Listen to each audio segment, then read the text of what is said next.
Hello, and good evening, good morning, good afternoon, depending on where in the world you are joining us from. Welcome to today. This Q&A is part of the SHiFT. For those of you who do not know me, my name is Anthea. I'm the founder of Armar Group. And one of the things that we do is we help people to become the best version of themselves, whether it's in life or if it's in business. It's helping them to create more success by challenging their everyday thinking and helping them to squash some of the beliefs that they have, create new ones that frees them up and allows them to live a life that they truly desire.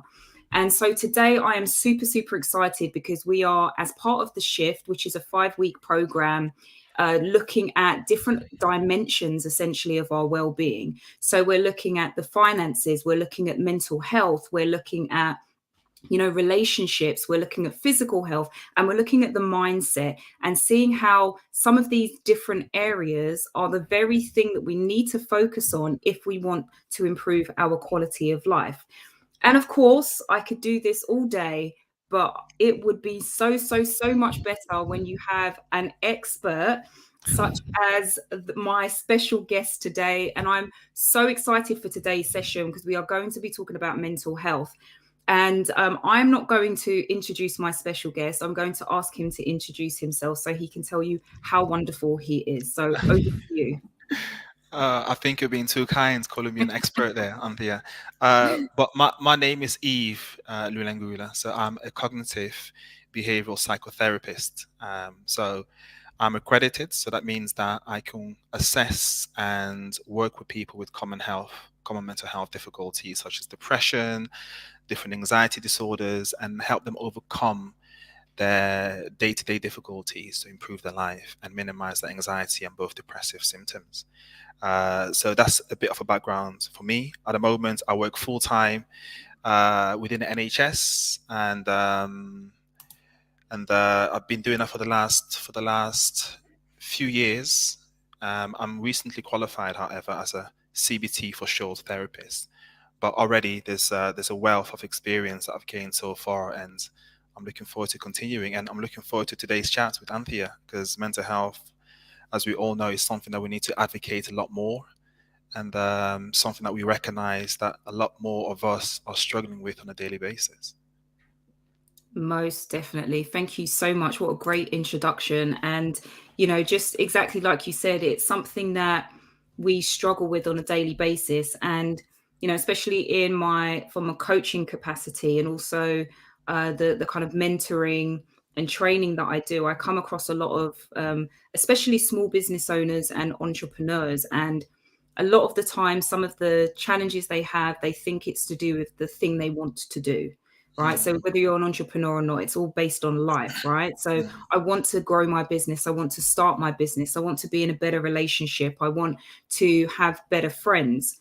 But a mm, lot of that, to a degree, those things are external. They start from internal and our 100%. mindset and what we Mm, think and what we believe is possible for us to have. So, mm, this is why I'm so excited for this conversation, because our mental health is like the foundation for all of that. So, yeah, so this is super exciting. So, as part of the SHiFT, and just even if you're not even aware, just to make sure, we're kind of following on from this theme of mental health. So, on Saturday mornings, we have a webinar which is around an hour long, and we kind of kick off the topic, and then this Q&A is a kind of follow on from that. So especially those who attended the SHiFT and also other people who happen to come across it who are not able to make it, especially on the other side of the world, are able to kind of come and share some of the comments or their own experiences.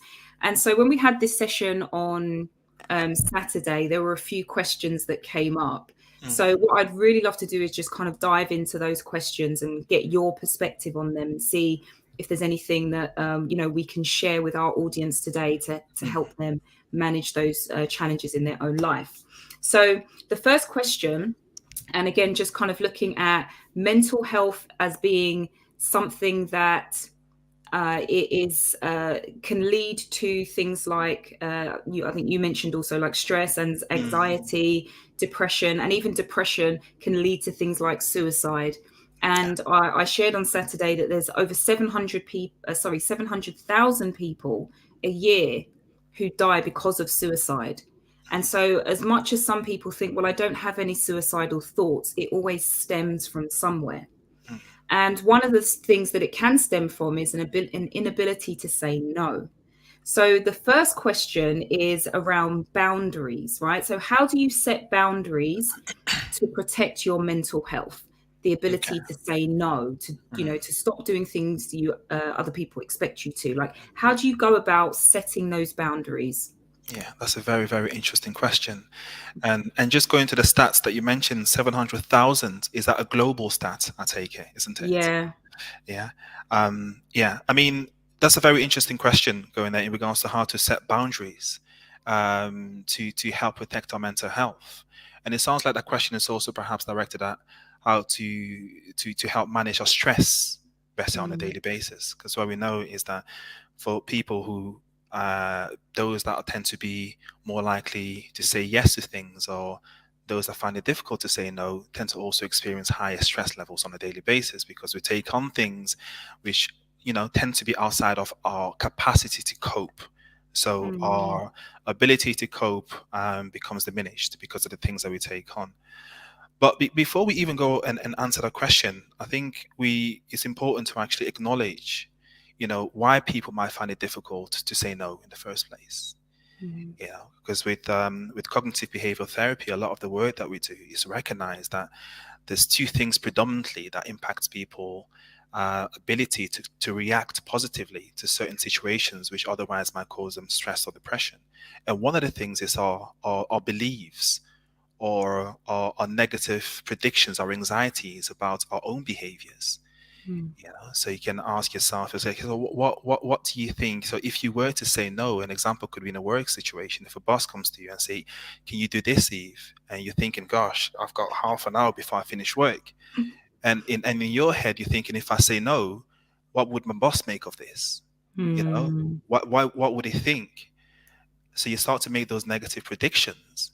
And usually we behave in accordance to what we think and how we feel. So if you think that us saying no to that question of my boss asking me to do more work will lead to a negative consequence, mm. then that's going to make us feel anxious, isn't it? Who wants to feel True. anxious? Anxiety is uncomfortable. So our behavior will follow. So we will naturally want to say yes to avoid discomfort and to avoid letting a boss down. Yeah. Mm, But that's just a hypothetical worry there. It's a hypothetical prediction, which is not mhm, necessarily true. But the more that we behave in accordance to what we think might happen, our own fears, the more we find ourselves wanting to behave so in the future. So it just creates a negative cycle. And then that then puts you perhaps in a negative situation where you find yourself as a habit saying yes all the time, mm, because it worked last time. Last time I said yes, my boss wasn't upset with me. We're still on good terms. So this mm, must be the magic formula. So you find yourself in a negative behavioral sequence where actually you are associating that nothing bad has happened because of your behavior. In this occasion, is to say yes. So that's one thing there, isn't it? So there already you're starting to think that it's people's anxieties, those negative predictions that we create, which is hypothetical. Sorry, mm. does that make sense? There. Do you know what? It totally does, and it's just kind of got me thinking because there's something that in terms of like when I deal with things like fear, I always say you're talking or worrying about a future that doesn't exist yet. Mm, So that's why I like the term that you're using about predictions and projections, because we're essentially projecting a movie in front of our very eyes, mm, playing out a scenario that could potentially never happen. yeah, And it may never happen like that simply because we don't control other people. We don't 100%. control the actors in there. We only control ourselves. So Yeah, yeah, if we are in that position, like you say, where we create this negative prediction, it's based on factors that we actually can't control, and therefore it's not even an informed mm, projection. We're just 100%. making an assumption about how other people may or may not perceive us. True, true. So Yeah. yeah, That, that's really interesting. yeah, and that's a very interesting, and I like the way you summarized it too, isn't it? But there's also two levels to this, which you can think it's not perhaps not necessarily about those negative predictions that we make, but Mm. also it's about the own image of ourselves that we want to uphold. You know, Mm, we all want to be seen in a positive light. We want to be seen as hardworking. But sometimes the inability to be flexible with our belief can then lead us to more stress, because mm, actually we can't say no, because what does that mean for me as a person? If I say no to my boss, they will judge me negatively. It will lead to negative judgment again. But also for me, it might make me feel uncomfortable because that goes against my belief. I always need to work hard. So for me to say no, in a way goes against that belief. So again, creates anxiety, creates discomfort. And what do you do for everyone? Naturally, it's natural for anyone to want to avoid discomfort, anxiety, isn't mm, it? mm, And then the last thing as well that I want to talk about is also perhaps in regards to, which is something that came within my own practice with the client that I worked with previously, quite recently actually, is his own belief about what it means for him to be assertive. So, mm. um, given his upbringing, he had quite a subjugating mother. So for him, a person that was assertive, in his mind, he saw that a person as being rude, being dismissive, Right. yes, and person as unlikable. So for him, Mm, if he was assertive at work and if he was to say no to certain jobs that he was being passed on to, for him, he would see himself in a negative light. So his belief, then he took on that belief that if I say no, that's me being assertive. So possibly, that's me being rude to my boss, or that's me being a bully almost, or that's me being negative or behaving negatively. There, yeah. So again, here we're starting about, so that's the situation. So already we're starting to see the potential of how many different cognitions or thoughts people might have in our situations that leads them to either saying yes or saying no. Yeah. But mm, what is very important as well is perhaps how to deal with it. Yeah. It's perhaps knowing your own boundaries, knowing your own predictions, your own negative beliefs, but mm. also dissociating from what would actually happen, yeah, and what is hypothetical. Is this actually a real threat, or is this a Right. hypothetical threat? So when you start to think like that, all of a sudden you're thinking, okay, what if I say no this time? What would actually happen? And I would ask you is, have you said no before? And what Mm, negative consequences did that lead up to? Perhaps it mm. didn't. Yeah, great. So that's evidence to suggest that perhaps not many of us are good mind readers or can predict the future. Does that make sense, right? So it's almost the ability to tolerate the uncertainty, because the uncertainty of us saying no, the uncertainty of what may happen is a lot more distressful than if we were to say yes. Mm. So we avoid all Yeah. of that. Sorry, go ahead. Yeah, so that leads to the avoidance behavior. So you're avoiding the uncertainty, the negative prediction. You're avoiding of that. Yeah, but as long as you keep behaving in accordance to those negative predictions, those beliefs, that behavior will forever be reinforced. Wow. Wow. Okay. There's so much that's just literally flying through my head at the moment. This is probably not a good thing. Um, okay, Wait, focus. what are you thinking, Anthea? What are you thinking? So much. There's absolutely so much in what you're saying, because it's actually, and I think it kind of explains why people end up being a certain type of way, Mm, because it's like I want to avoid my what I believe to be certain stress. Because if yes, I say no, because of yes, the negative prediction that I've got, I indeed, don't want to experience that. So 100%. therefore, I'm going to do these things instead, which is say yes and compromise myself and not set boundaries, because 100%. Yeah, whatever is on the other side of no is yeah, going to be worse, when yeah. technically, like you say, it's hypothetical. Indeed. Does that make sense, right? So, and the more we behave in accordance to avoidance of that hypothetical scenario, the Mm. more it strengthens our behavioral responses in the Reinforced. future. Yes. Mm. Yeah. So it's about how much you believe that would happen. Because of course, right now I can say that if my boss was to tell me to stay after, let's say it's quarter past 4, and they ask you to do a work that it'll take you an hour. At the moment, I'm thinking, no, I'm definitely not gonna say yes. I'm gonna say no. But sometimes our stress levels and how we are, our mood levels, might Mm. make us perhaps a bit more subjective to stress and also subjective to anxiety, more likely to experience that. So your believability in a negative scenario prediction might differ around different times. That's why people sometimes come to me later on and think, oh, that's really, I don't even know why I was worried about that. Mm. Yeah.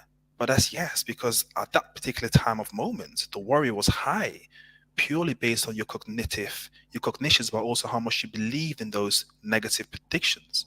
That's what influences your anxiety. Yeah. Does that make sense? Yeah. So the stronger Wow. our Yeah. anxious thoughts are, the stronger our anxious emotions will be in relation to that. And that's the case with most things in relation to our thoughts. If my thought was today that this talk was going to go horrible, and I believe that 95%, how would you think it will impact my behavior now? I might have even cancelled it. Mm. Yeah, and that's the thing, is that there's also a knock-on effect on that as well, because how you then show up, the energy that you then show up with, because of the stresses that you've got, because of the worries that you've got, because of the anxiety, has the Mm, potential, if I'm not strong-willed enough, to shift my energy. And 100%. therefore I then end up validating your thoughts, not because Mm, that's what was originally going to happen, but essentially you attracted that, indeed. you manifested it because of the energy shift that you had in terms of what you truly believed. 100%. And psychologically, we use terms, and one of the terms we might use is the confirmation bias. You Okay. know, if I really believe that today was going to go horrible, and that really felt me with strong anxiety, I would be more likely to take on cues that confirms that belief. Does Mm. that make sense? I might keep my eye on the timer, thinking, "Gosh, 45 minutes left." I might look at a comment, thinking, "Gosh, it's empty." I might look at the attendance and thinking no one's there, Right. and then rationalize in a way that, "Gosh, no one is interested." Look at Anthea's Mm. face; she looks boring. She looks bored.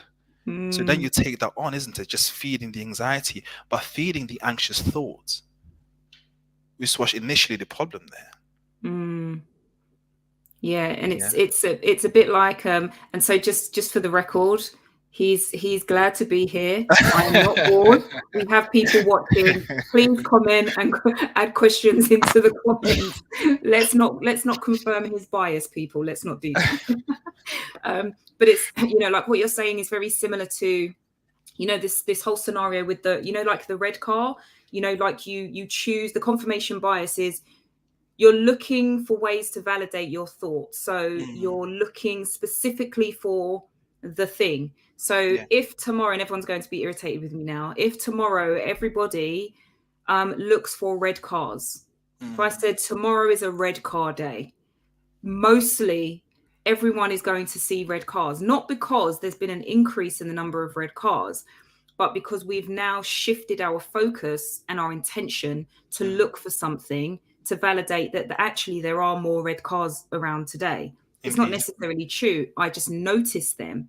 Yeah. So, like in terms of what you're saying, that makes so much sense, because Mm, I have these thoughts and I have these beliefs and I have these feelings. So now I need to look for the evidence to mm, prove myself right. Because why 100%. would I ever need to be wrong? Wow. Yeah. 100%. So Yeah.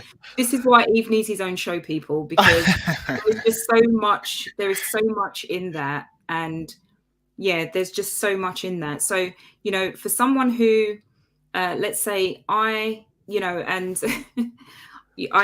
probably know me, I joke a lot. So in my head, whenever I think about the need to say no, Mm, right?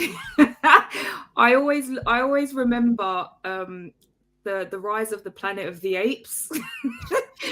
When Caesar, where I'm going with this. When Caesar was in that facility, he got left, yeah. and then Yeah. because the guy's tormenting him so much with the electric thing, and Mm, then he gets to a point and he's like, no. you know it is something that you get to a stage where if you don't set the boundaries, for one, there's one point Mm, is if you don't set the boundaries have already been set. Because exactly. by not setting boundaries, you set boundaries to say Yeah. that I am not somebody who sets boundaries. You can take advantage of me. Yeah. But then the other thing is that internally, you still have this threshold that says when I get to a certain point, I'm going to crack. I'm not saying you that you're an ape and are going to stand up and start talking, but you're going to get to a stage where you're going to have something that pushes you over the edge. And actually, the thing that pushes you over the edge is likely to be 10 times worse than the worst thought or the worst prediction that Yeah. you ever had of saying no. Mm, So, it kind of doesn't matter what situation you find yourself in, you can always end up being pushed over the threshold. I guess the thing is what's going to make you most comfortable? And for me, that mm. would be setting boundaries. Yeah, 100%. And I like the fact that you've touched on the catastrophizing, Mm, because that's what anxiety is, isn't it? Anxiety is mm, catastrophizing on the potential of something negatively happening. Um, but yeah, and I like that. And I suppose you touched on perhaps certain ways in which people might help with when it comes to setting boundaries. And one thing that a client of mine did a while back was if she knows she finishes work at 5, maybe like a half 4 or an hour before she finishes work, she called a cool down time where she knows to herself that she won't take on any extra responsibility or work. But that mm, hour is, for her to cool down and finish the rest of the work that she had on that day, you know. And she knows that if someone comes to her with, do you want to do this? She's gonna say no. But a lot of the time we also work on actually testing out your predictions. How accurate are they? Because it's mm, one thing for me to tell you that your predictions may likely be wrong or they might be hypothetical, but test it out. So for those that mm. might be feeling anxious about saying no to their boss, it's important on the case. So write down your prediction. What's the scenario? Write down exactly what you think, what you fear might happen. Yeah, go ahead for that one time. Say no, and then see how accurate you were. What actually did happen? Yeah, and of course the danger here with the inability to say no at work is that is reinforced. That it reinforces your manager's behavior the next time too, which is Mm, that double barrel, isn't it? Because we always know that there's certain people in the office that finishes their work quicker than others. Some people that feel less than others. Why is that? Are they the ones that tend to say no more often? Are they the ones that tend to set more boundaries? And what happens to the managers' behaviors? They tend to quite strategically know who to go for and who's mm. likely to say yes. So the work is going to come to you as long as you keep acting and behaving in accordance to your fears. Totally get that and completely agree. I literally have nothing to add. Just because we're on this subject, and we should still have some time, but I just wanted to bring up a question by Cameron.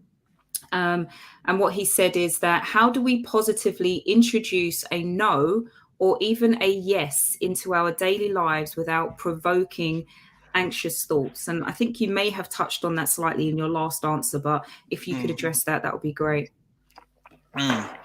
I like that. That's a very, very interesting question. But it also highlights that a lot of us may not necessarily know how to say no. As simple as that, right? How to say no. But what I'll tell Cameron is that what really works is within therapy, we do something as we do a lot of role play. Mm, Yeah, we do a lot of role play. Um, but also perhaps taking notes. I will say what will be very, very interesting for you is that maybe make a list of what you think is a rude way of saying no. Yeah. And what you think is much more of a positive way to say no. And maybe mm, perhaps go and observe your colleagues and how they say no when it comes to certain tasks and maybe compare the two. But you can even go to a further extent is that if you think and you can list out positive ways of saying no, go ahead and test that out. mm, Because how would you know? Go ahead and test that out. Test out those way of saying no. If you, for example, you know, let's use Anthea as an example right now. Let's role play quickly. This is really awkward. I'm sorry to bring this up on you right now. Yeah. So it's the time is, let's say, 25 past Mhm. for 7, and you're finishing work at half 7, Anthea. Okay. And I'm telling you here, so Anthea, I'm really sorry, but I'm gonna have to go. Right? Can you just quickly look at the email that I've received? I think I received about 3 or 4, and reply back to them. I'm gonna have to shoot now. I'm really sorry. Is that okay? And is this me as me, or me in an anxiety, someone who has anxiety around Someone, that? perhaps, yeah, for someone who, what would you say would be a negative response, or how would you negatively say no to that, if there's such a thing? So I guess just as a response by that, because I'm taken aback that it's 7:25 and you haven't considered whether I've got a workload that I also need to complete before you leave. So Yeah. immediately my defenses are up. So my immediate response would just be, no, I can't. Yeah, fantastic. Good. Yeah, and as simple as that. But also sometimes it's very interesting. So when we say no, sometimes perhaps we might want to provide an explanation that Mm, perhaps might make it perhaps for people seem a bit more positive. You can say no because I've only got 5 minutes left, and I'm sure it's going to take a lot longer than that. Yeah, can I do it tomorrow? Yeah, you're putting it back to the manager. Yeah, can I mhm, do it tomorrow? Does that make sense? And actually, you asking me that, I might say, no, actually, you can't. Yeah. Because one thing that we need to start to be careful of is that your manager's expectation, or mhm, your manager's rules aren't necessarily yours. You should necessarily take up on those rules. And a lot of people do that. We take on those expectations that the manager put on us, or their expectation as our own. So what I would say, Cameron, is really maybe even a role play with someone that you close feel comfortable with, and go out and test out the way that you think are a positive way to say no. mhm, Yeah. But be careful, because Anthea there, she recognized that actually she felt a sense of anger or thinking frustrated. 5 minutes left and you asked me to do this. Yeah. mhm, And sometimes it's easy for us to say no in a very kind of aggressive way. No, I've mhm, only got 5 minutes. What do you mean? Yeah. Does that make sense? That's a bit more confrontational. mhm. Yeah. So what we want to say no is, what we want to say no assertively, without being confrontational or passively aggressive.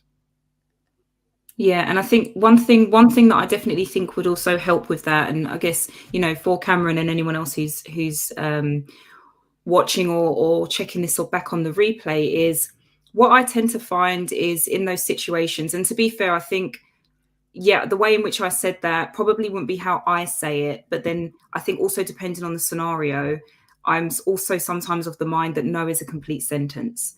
And so it's also finding the balance between people pleasing in the sense that I have to give you so many reasons as to why I can't do that, other than the actual reason, which is that you've overstepped the boundaries and that this isn't acceptable. And we need to find a better way for us to manage tasks because you haven't taken into consideration my time, my thoughts, my feelings. But one thing that I always find helps, especially for people who have that kind of, because when you're in those kind of situations, you, depending on the type of person you are and how you carry your stress, you can feel it physically in your back. You get the tension in your shoulders, and therefore your blood pressure probably rises, your heart rate is going.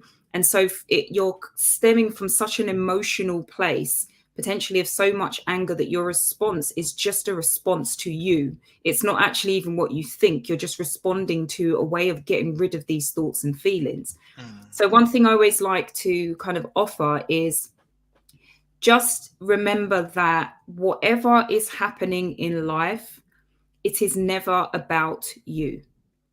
So you have to, if you're in a position, which is very difficult to do not get me wrong, this is very difficult. And most of my clients struggle the most with this step, is acceptance. If I can accept that I can't control life and I can't control you, and that everything that you are doing is in response to the world, right? mm, The decisions that you have made are not about me. They're about how you can cope. How can mm, you manage your time? How can you manage your life? And therefore, because it's not about me, I don't have to take this personally. So it actually doesn't matter that there's 5 minutes left, because you have obviously mismanaged your time. and Mm. you are trying to respond to the fact that you have something to get to, you've got no more time, and the only way that you can try and do it is to get someone else to help you with it. But because of the way in which you've asked for that help, you've potentially put someone else's back up.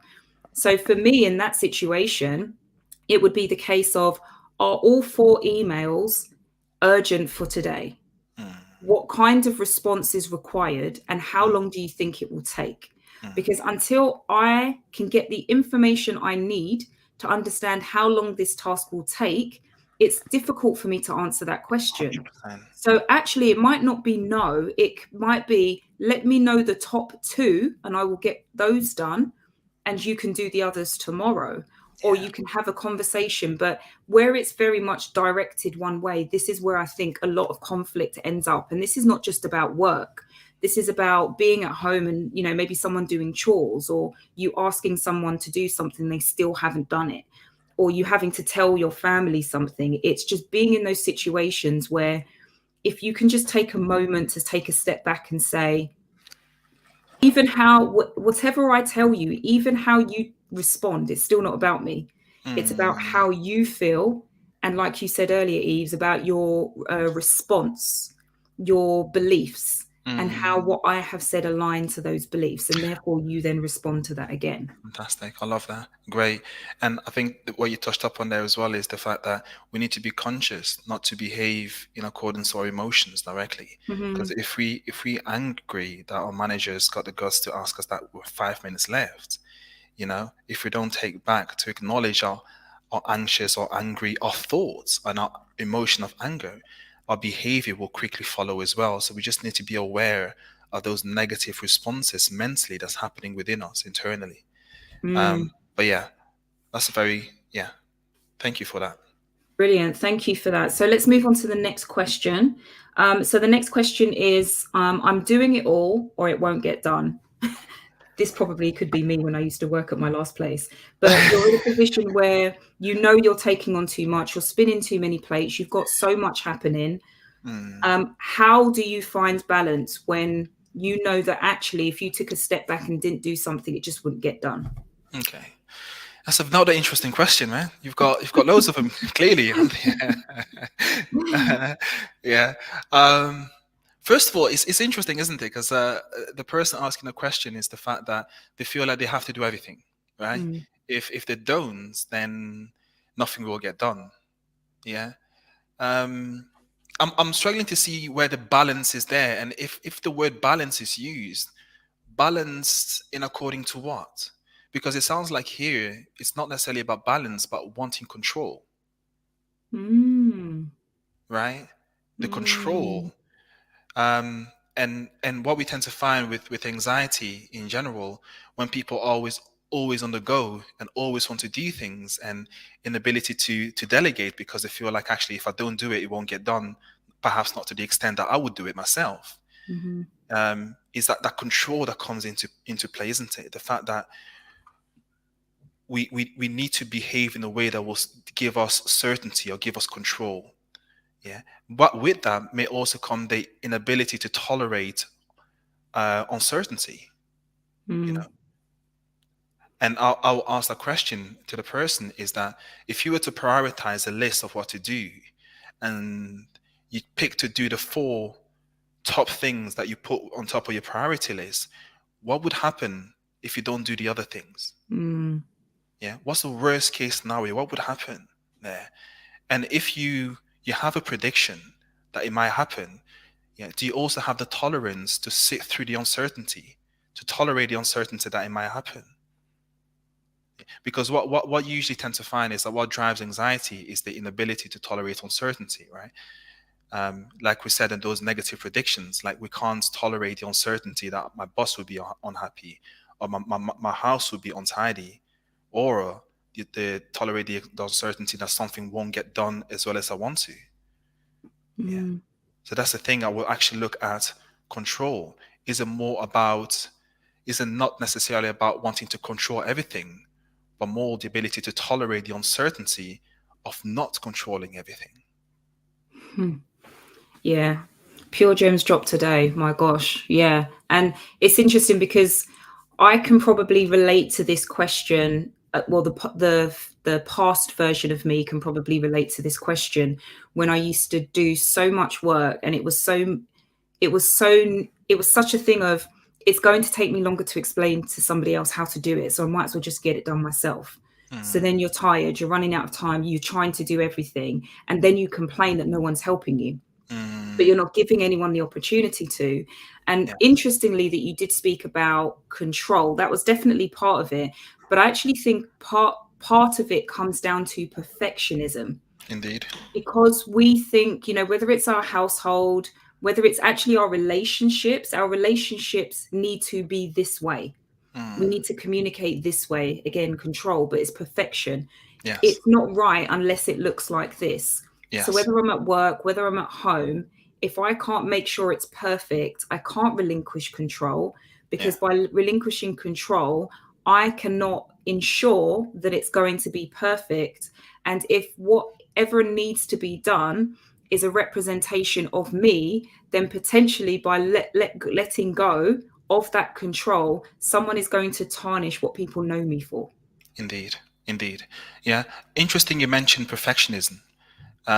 Quite interestingly so, because I actually had a client today with that specific presentation. And Mm. for them, it showed up in an anxiety presentation. But when we look at people who have perfectionism tendency, remember, perfectionistic tendency are behaviors, right? The behaviors that whatever we do needs to be perfect. And that can transcend to different things that we do on a daily basis. It could be education, it could be the things that we do at work, it could be at home, right? But ultimately as well is that if we were to go very, very deep into it, yeah, we only behave in a way that avoids our core beliefs from being activated. So if someone has a core belief that I'm not good enough, yeah, they Mm. will build or develop rules for living, behaviors to avoid that core beliefs from being activated. Yeah. So if they do something that isn't quite perfect, or if they get 75% of a test, they will see it as a failure. Why? Because it's very closely aligned to their core belief. I'm not good enough. That becomes activated. Yeah. Mm. So it's interesting. So again, it just shows you how our behaviors and our emotions are very closely aligned to our cognitions, what we think about ourselves, and also our fears about what others think about us. Yeah. Wow. Yeah. Yeah. And just as you said that, there was just something, well, two things that had actually came to mind was, and this is something that I generally tend to try to explain to people, is that some people feel a desire to just take action. And usually what I say is that the action will never work, because your action is a result of a thought. So Mm. if you can't figure out what the thought is, like you say, what's the belief, what's the reason, what's the thing that I'm thinking of that is now causing me to feel a certain way? Yeah. And when I feel that way, what's the behavior that I exhibit from that? And 100%. because of that behavior, that influences the decisions that I make. And because of that decision, it calls that result. So, Indeed. no, it's not that other person. No, it's not that thing. It's actually my thought. Indeed. And that's very interesting, right? Because alongside that, our behaviors then reinforces directly our thinking for the next time. Mm, So again, getting us stuck in a vicious cycle. But it's also the ability to think, I don't want to say rationally, but rather let me rephrase that, is our is the way that we think at times that may lead us to those tendencies. Because a lot of times people with anxiety or low mood on perfectionistic traits or tendencies, we tend to have the black and white thinking. mhm, Yeah, the inability to see the great things in the area. you know Either something is done or not done. you know Either I mm, did well or didn't do well.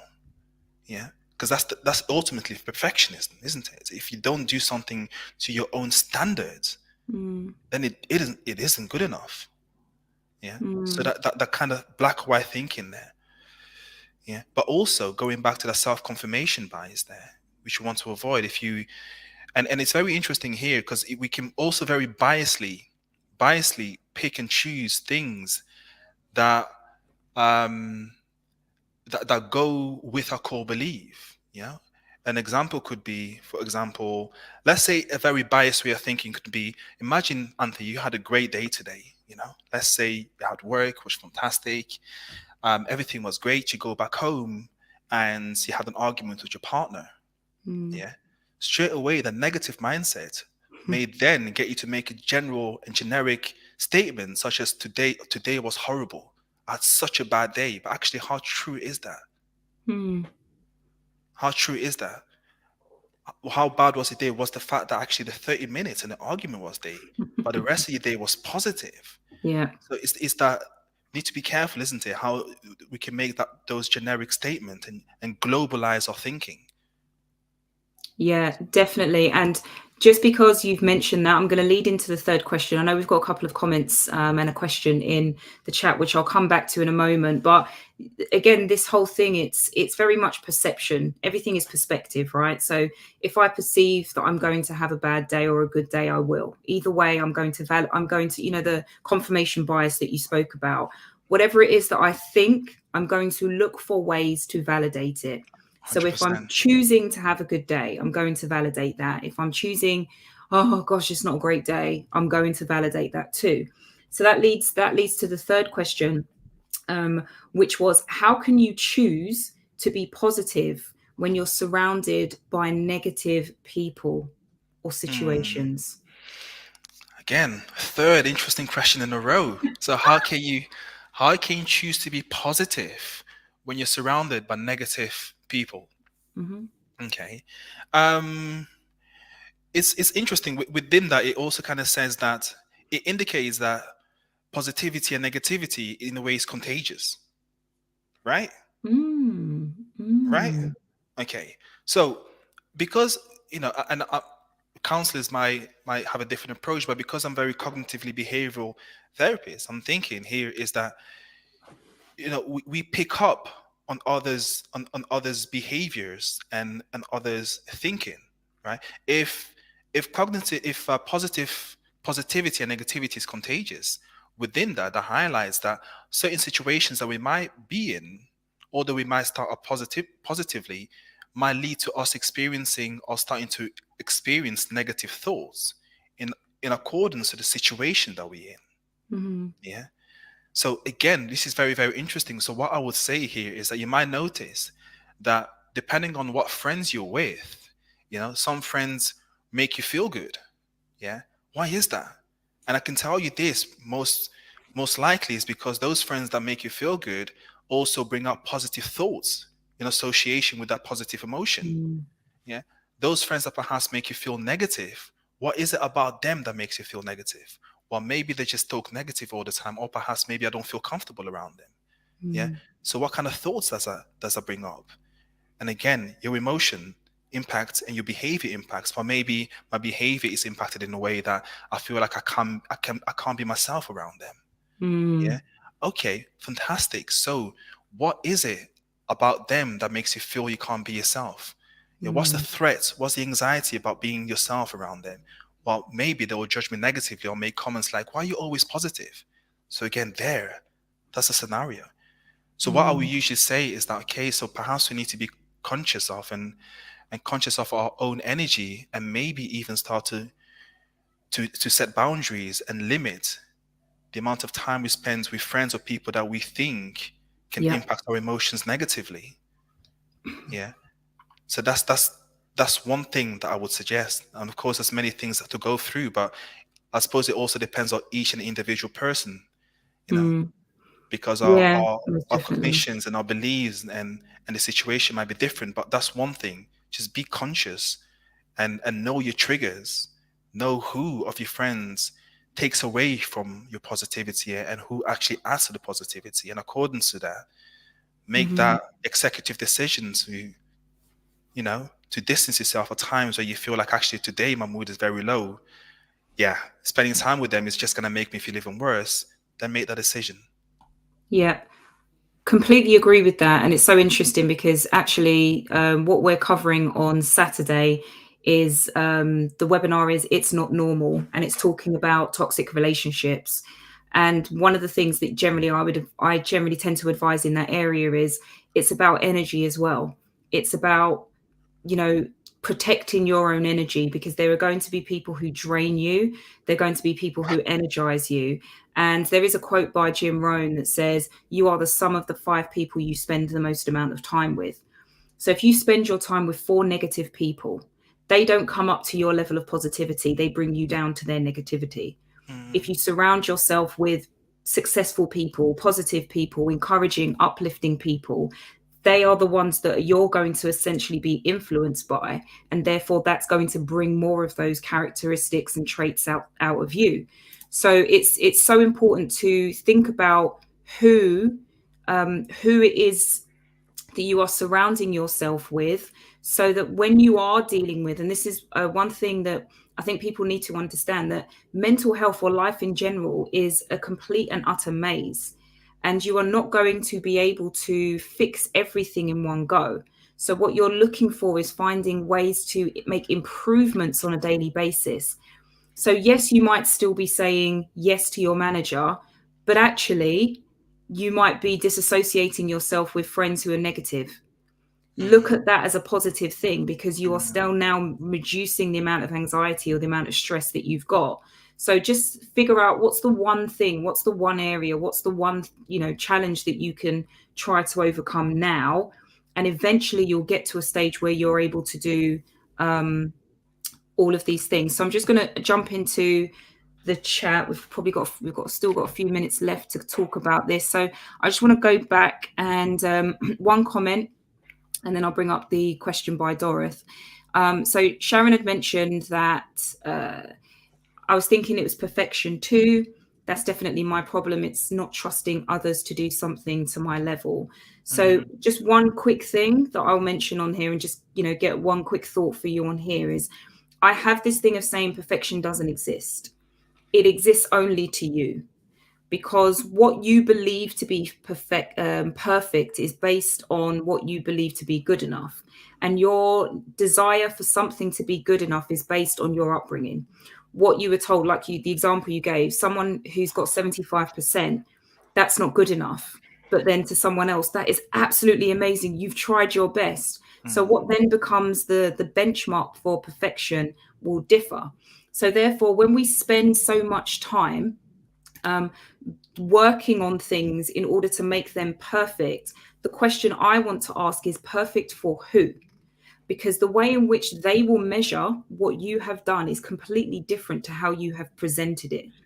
So this is why when it comes to the things that you do and the things that you work on, and you're trying to make them right and you're trying to make them perfect, answer the question, right or perfect for who?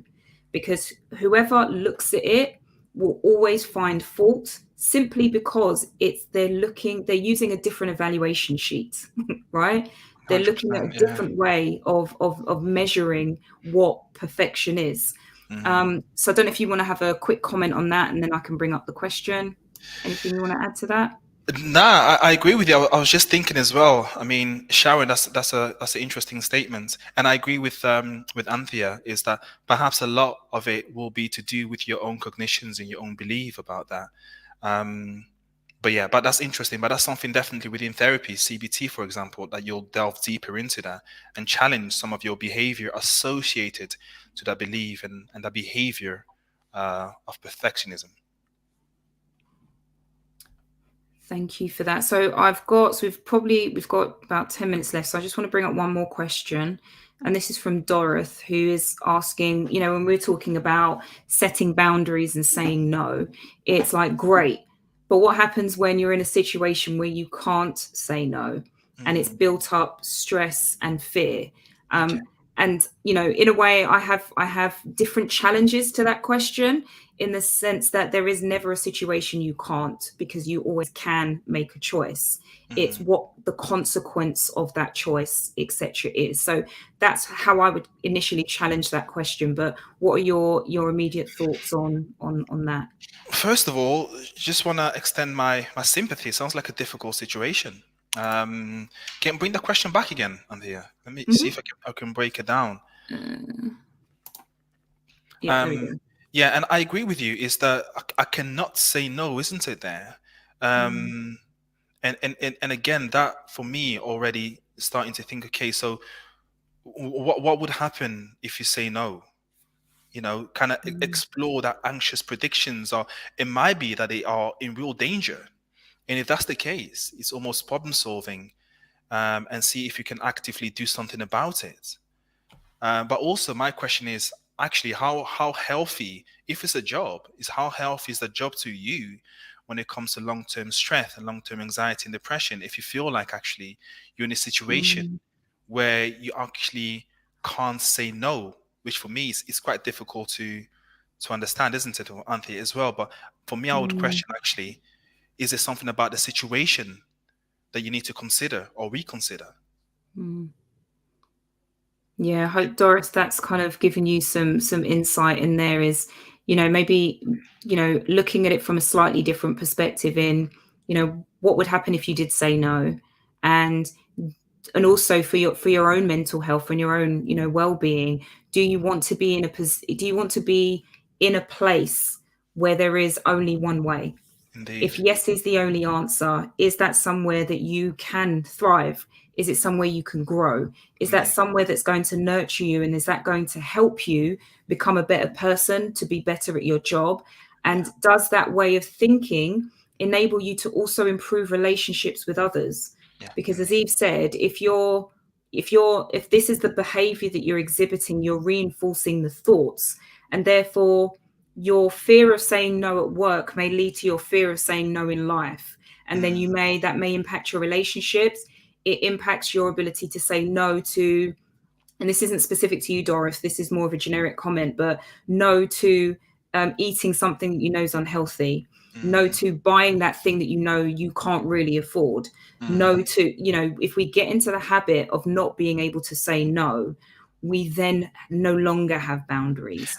And 100%. that's a very dangerous place to be in, because we don't get to show others how to treat us because we're not treating ourselves in that way. Yeah. And if I can quickly add here, that it almost creates a sense of learned helplessness, where in a Mm, situation you start to feel helpless, but also what it sounds like you might have learned to do already is to survive by compromising yourself, by mm, compromising your own health, by compromising your own mental health, because of and for you, the way that you ask the question, the certainty that something bad would happen because you can't say no. mhm. Yeah. Do you know, Doris, I would definitely recommend you, and this is not a plug, but I would definitely recommend that you join the SHiFT. I'm just putting the link at the bottom of the screen. And it's mostly because we are going to be talking this weekend about toxic relationships, right? And relationships aren't just between partners. This is you with your siblings, you with your, other members of family, you with friends, you with colleagues, you with strangers. And how we interact with those people is about how we feel we need to respond to the world.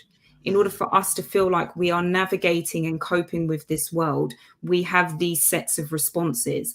And if these have been learned responses because we are not in a position where we want to or can or feel that we need to say no, we are then creating more and more pressure on ourselves. And from a work perspective, just because simply this has happened to me, when I left a role that I was doing a couple of years ago, the volume of work that came my way, and because I was leaving, what I said is my mental health was suffering. And I said, no, I'm not doing this anymore. I said, I'm going to be leaving this. What would you like me to leave with? And instead of saying no, there is a way that you can do it to provide options. So it's a yes or a no, which is the black and white thinking that Eve was talking about. But how about if I don't have the capacity to do all of these, so what is the most important thing that you need me to do before I leave? And then you Mm, can focus your attention on that. You give them the power and the control because they get to determine what that is, but you get to set boundaries to say that you're not going to literally kill yourself in order to do that, because who would benefit? So that's what I did. I said, look, you can either have this, which I think was going to benefit you in the long run, or you can have me attending all of these meetings because people have nothing else to do with their time and they want to sit on Teams, right? I don't have time. So yeah. what is it that you would prefer? And then they gave the response. And I said, well, okay, in order for us to do this, I need your agreement that you are going to give me that permission to reject all of these meeting requests because this is now top priority.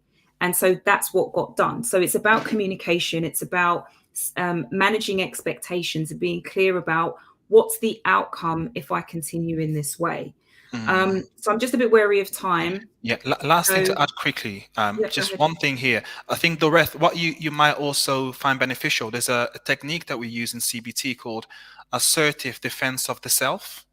Yeah, so Google it. It's quite, I think you might find it quite helpful. So assertive defense of self. Yeah, it's a technique that we use within CBT. So see if you can look into it. Brilliant, brilliant.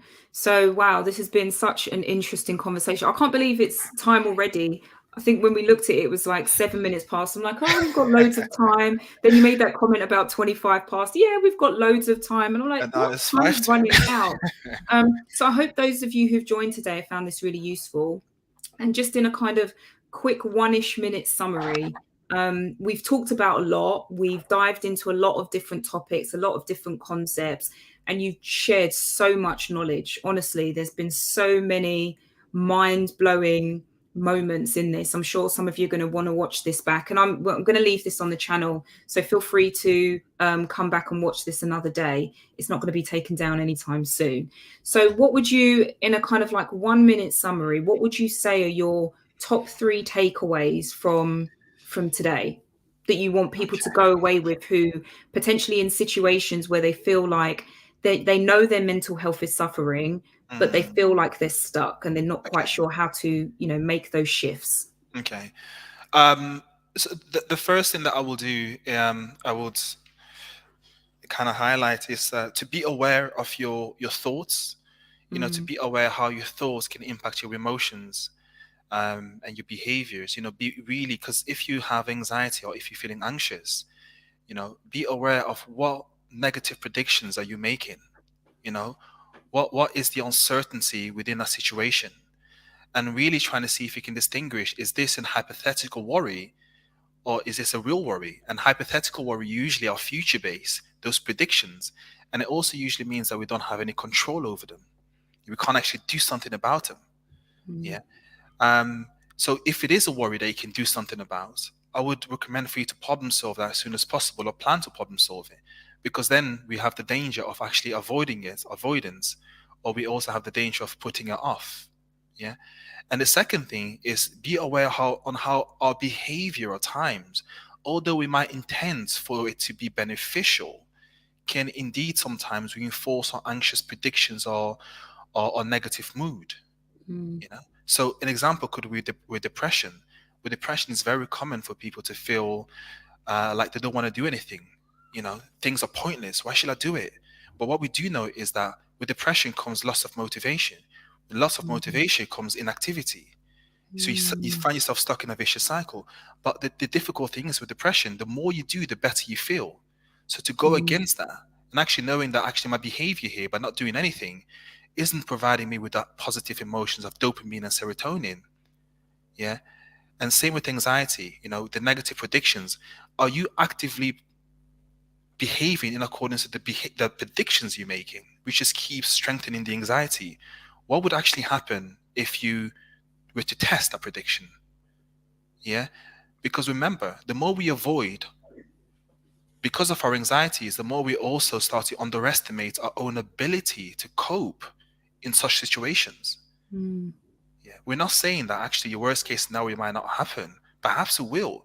But what we're also saying is that there might be just a chance for you to be able to deal with it a lot better than you think you might actually have the tools to do so. And what learning can that come in terms of that? Imagine the learning from that. The fact that you can face up to your fears and manage within that. So that's just to summarize. Yeah. So I would say, again, very CBT. So I'll say be very conscious of your thoughts, how your thoughts impact your behavior and your emotions, and vice versa. Brilliant. Thank you so much. So just before, I know we're kind of coming towards the end, so before you run away, let everybody know how they can find you. So if people want to know more about you, learn more about what it is that you do, and potentially how you could help them, especially this is your area of expertise, how can they get to know you a bit better? Well, the best way to get hold of me is through LinkedIn. Yeah, that's it. You've done your magic there. Through LinkedIn. So if you were to type my name, which is very unusual, there's only possibly one person in the world with that name, it will come up on LinkedIn. And also perhaps on my Instagram, which I know I need to be a bit more active on it, is wellness in mind and underscore. But that's the best way to get hold of me. Yes, and I would say that's the two best way, to be fair. Brilliant. Thank you.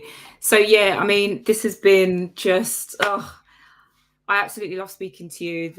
And as I said, an hour is never enough, but I think we've covered a lot. I think, I feel like if one person has benefited from today's talk, then, it's definitely been a good thing. And we've got a couple of comments, a couple of thank yous. So thank you so much for joining us, Eve. Kind of sharing some information, helping people to kind of consider,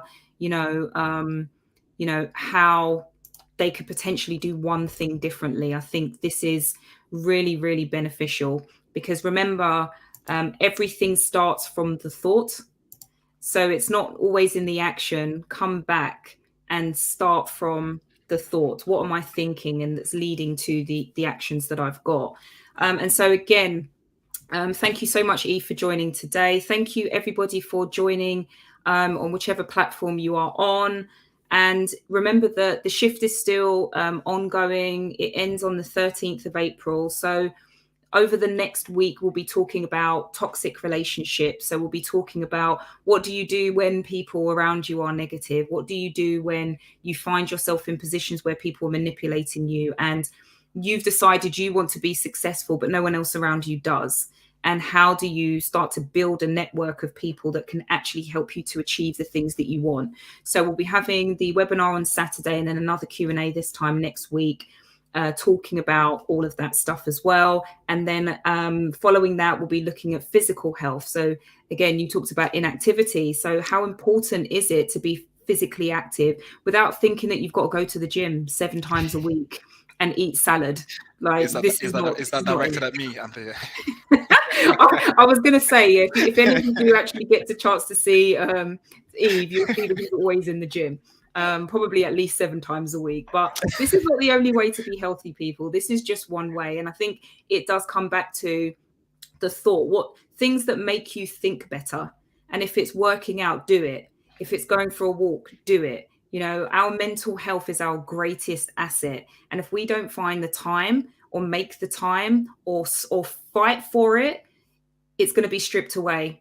And it's going to get to a point that potentially it's no longer in our control to come back from. So it's really important for us to think about our thoughts, how we utilize them, how we can change one thing at a time, just one thing. Think about this next week. What's the one thing that you could potentially do in any of these areas that we've talked about today to help you with your mental health? And do that. Commit to it, even if it's uncomfortable, because you will thank yourself later for it. So, just want everybody to stay well, stay happy, enjoy whatever it is that you're doing. If you find yourself in positions where you are stressed or anxious and unable to cope, please do reach out to somebody. Please come back and watch this. Please visit, Eve's page and see if you can get any information about how you can take steps forward.